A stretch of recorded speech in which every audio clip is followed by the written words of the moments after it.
Hey everybody, Zach here, and welcome to the 15th lesson of this RTS tutorial series.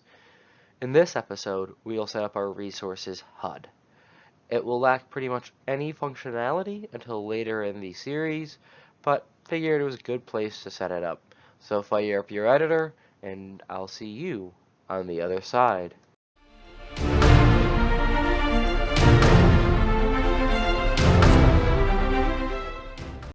So here we are back in our editor. I've had a few issues recording, so there might be some things out of place. If that happens, I will let you know what is out of place and why.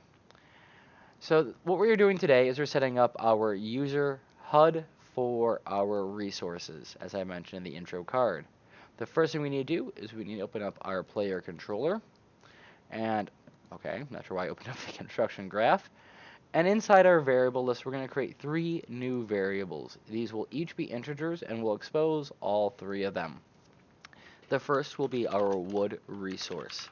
And this is going to act as a sort of inventory for how much wood or lumber we have. And it's going to go into a new category that we're going to call resources. The next variable will be the same idea as our wood one, but for our ore.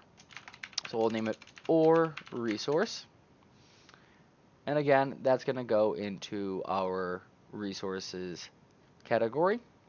And finally, we're going to have max resource limit, which is how many resources we are allowing the user to have of a particular resource. We aren't going to do anything with this variable in this video, but we are putting it in terms of setting up functionality for our later videos. And in truth, as I mentioned in the title card, these these variables we're setting up won't have their full functionality until the next section. So I'm just going to quickly compile and save, and I'm going to put in a dummy value for the wood at 1550, and of the resource at 1200. Sorry, the resource being ore in this case. Compile and save, and again I'm going to expose all 3 of these. Compile and save one more time. Next, I'm going to create my HUD. So let's go into our widgets, right click, and we're going to go down to user interface and select widget blueprint. I'm going to name this player resources underscore HUD. Open it up, and I'm just going to pin this into the top there. I'm going to zoom in here, and very quickly I'm just going to open up the GameTime HUD. I'm going to click on the background image, and I'm going to copy, so right click, do not left click, the color and opacity. Close that out, and I'm going to drag out a new image onto my player resource HUD, and I'm going to quickly paste my color and opacity into it so it has the same gray shade as the time HUD. And I'm going to set it so it is 1, 2, 3 boxes from the left. I'm going to drag it out so it's also 3 boxes from the right. And then I'm just going to drag this down part way. And I'm going to move the anchor point for this to the center. Next, I'm going to go down to my panels, and I'm going to drag out a horizontal box. We can close the panels back out and use our primitives and our commons. So I'm going to drag in to the horizontal box a spacer. Actually, I'm just going to rename this horizontal box resources box. And this first spacer, I'm going to give a padding of 3 like I typically do. I'm then going to drag in an image and make sure that you have the double yellow bars around the resource box or your horizontal box if you haven't renamed it.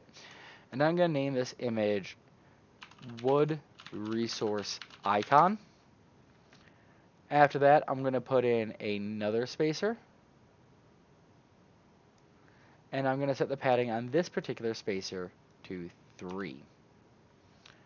After that, I'll drag in a text box. A text block, not box. And I'm going to change the default text to 3000, and I'm going to change the name of this to wood resource text. And I'm going to repeat this process for the image, spacer, and text again for the ore.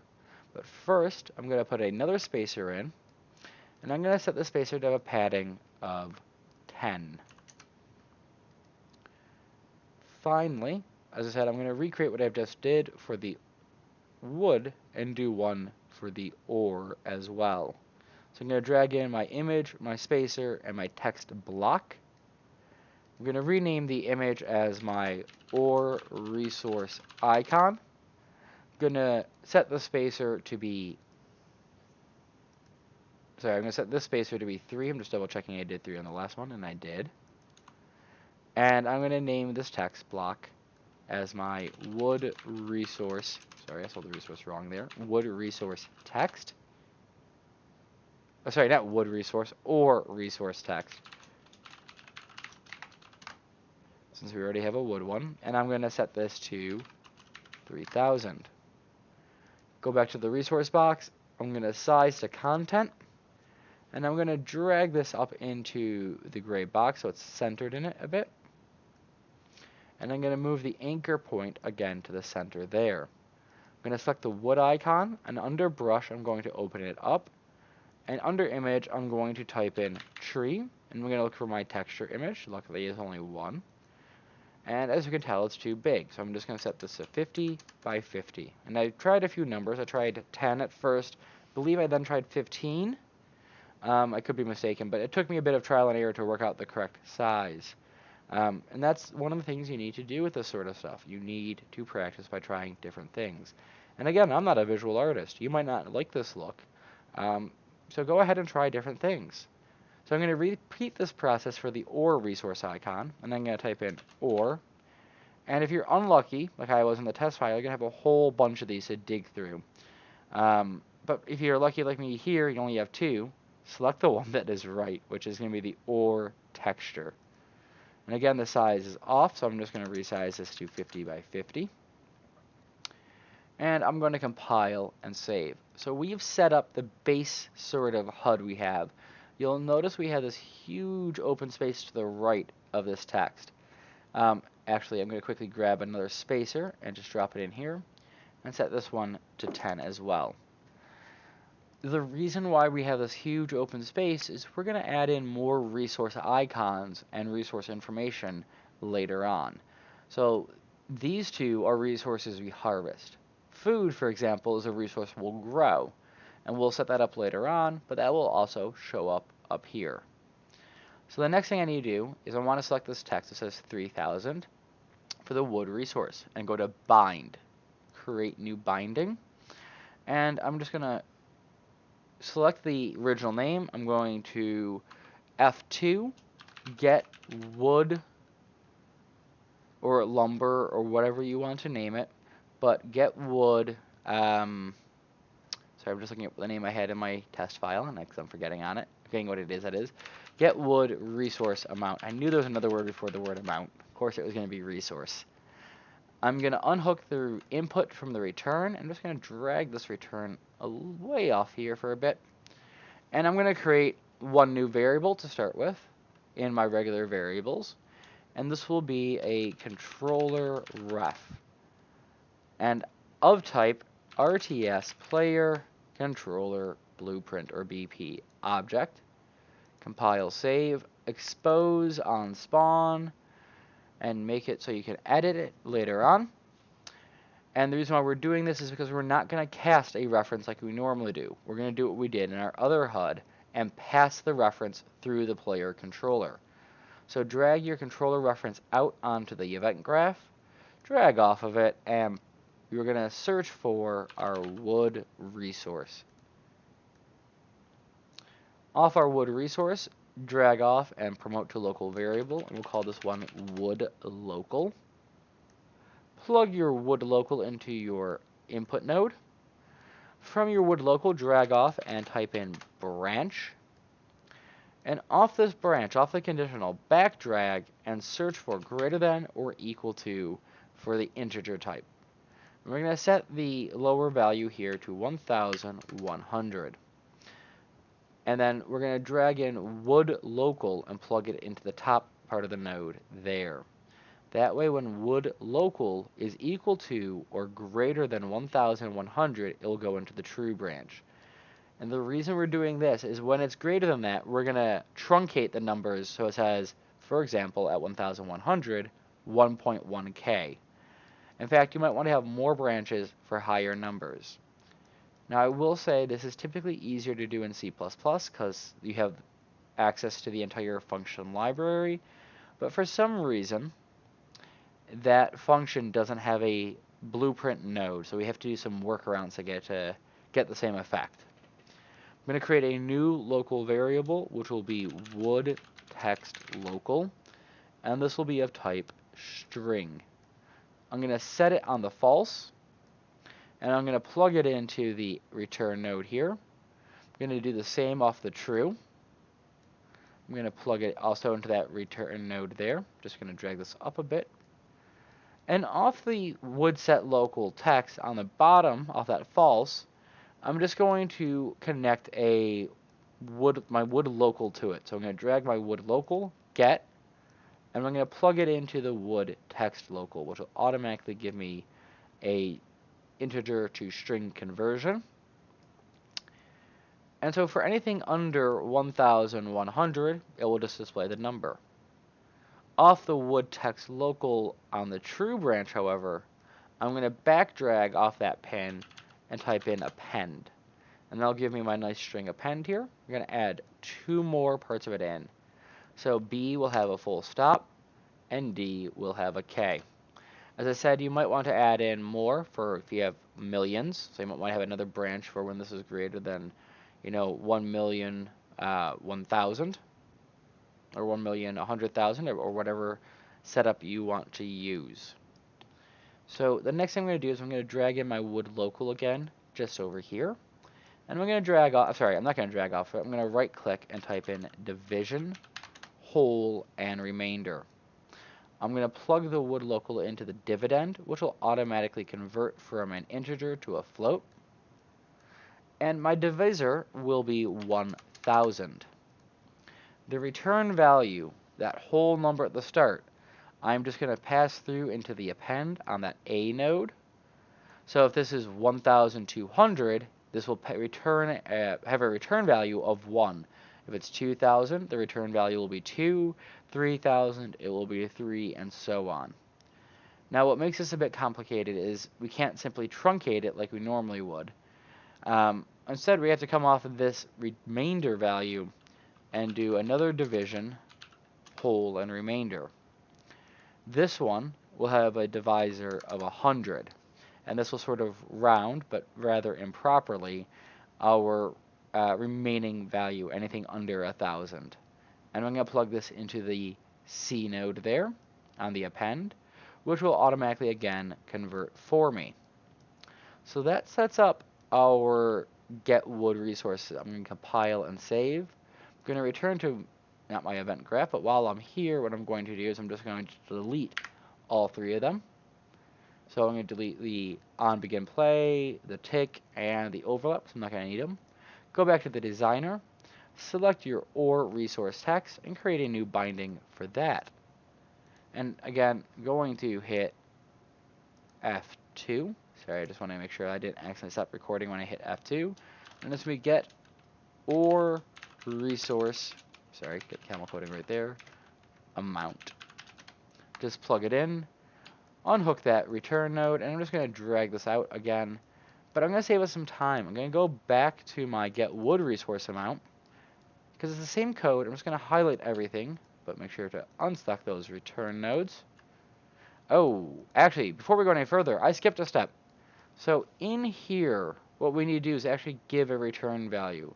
So drag out your wood text local, get, and plug it into the return value. It will automatically convert it for you.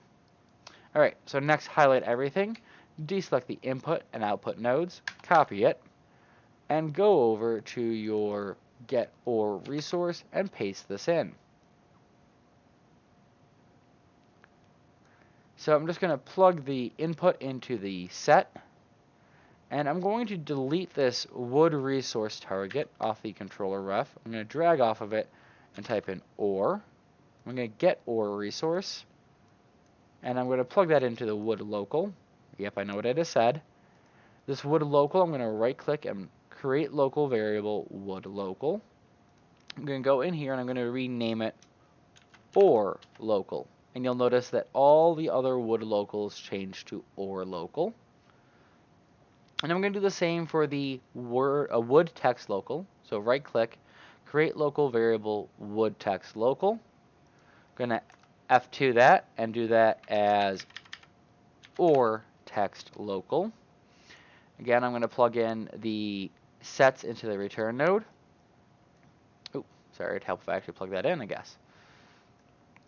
And then I'm going to smooth that return node a bit and plug in the text to string there. I'm going to compile and save. This sets up the HUD.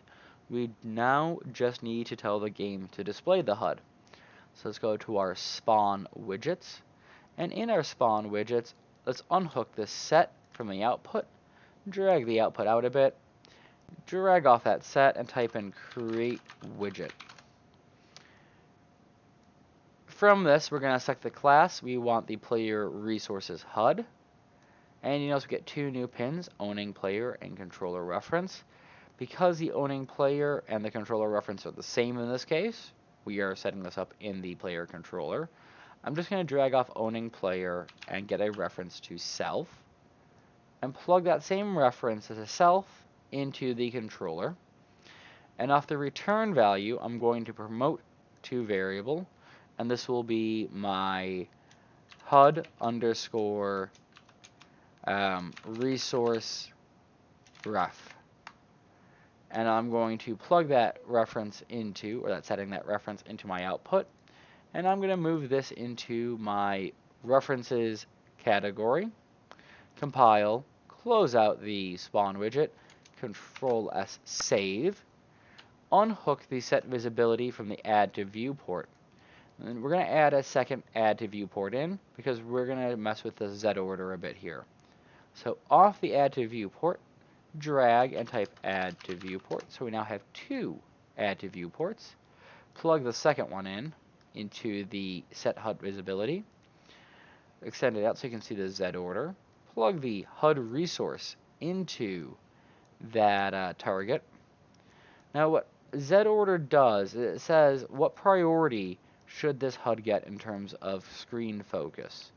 The lower the value, the higher the priority. So 0 is our lowest value. This has the highest priority. Oh, sorry, I had that backwards. The higher the number, the more on top the widget will be. So actually, I'm going to set this to 1. So this is always on top. And this will be 0. Next, inside of our set HUD visibility, next to that set visibility, drag off again and type in set visibility. So we now have two set visibilities. The reference for this will be, or the target that is, will be the HUD resource reference. Just going to drag it out so I have a bit more room. And this invisibility, just like before, I'm going to back drag and plug that into the set HUD visibility. I'm going to add a couple of reroutes in just so it's a neater looking setup and easier for me to read. And now that that's plugged in, going to compile it again, close this out, and where it's, oh, actually no, I'm going to open it back up, sorry. I'm going to select my input node, and I'm going to change this to resources HUD. Remember, if you're camel coding at the start with an acronym that's capitalized, it can't tell when that acronym ends. However, it can tell when it starts because it looks for that first capital letter. So now that I've done that, I'm going to save it. I'm going to close this out, and I'm going to set the resources HUD. Sorry about that. I'm going to set the resources HUD to hit test invisible. I'm going to compile and save, and now let's test this out and make sure it works. So I'm going to hit play. I'll take a couple of seconds because Oculus has to load for some reason. And there we go. We can see that it's rounded my 1,550 to 1.5. It should be 1.6, I realize, if you want to round up properly. And it set this wood one, or OR one, to 1.2. Now, right now it has no functionality. It is just saying how much we've stored in our player controller. I'm going to quickly close this out, return to the main window, and hit play again. Now, I'm going to hit pause to remind you, part of the issue that we have with our spawner is not connected to our GameTime. In the next video, we will set up multiple connections between our respawner and our GameTime so they work together. So hopefully this video was informative and you enjoyed it. And if you have, please leave a like down below. It helps also boost this channel's ratings and gets this material out there to people who might not know about about the tutorial. Also, again, I really appreciate the comments. A lot of these comments have led me to decide to make an extra video for this section, in which we'll clean up some of the stuff that people have found in terms of little bugs or little errors that some people might encounter that we didn't encounter. And as always, comments like that are very appreciated. It lets me know it's working for you guys, what more you want to see, what more I can include. So hopefully, as I said, this lesson was useful, and I'll see you in the next video. And as always, first, make sure to hit that subscribe button and that notify bell so you know when that video is out. So I know I'll see you there, and I hope that you have a wonderful day.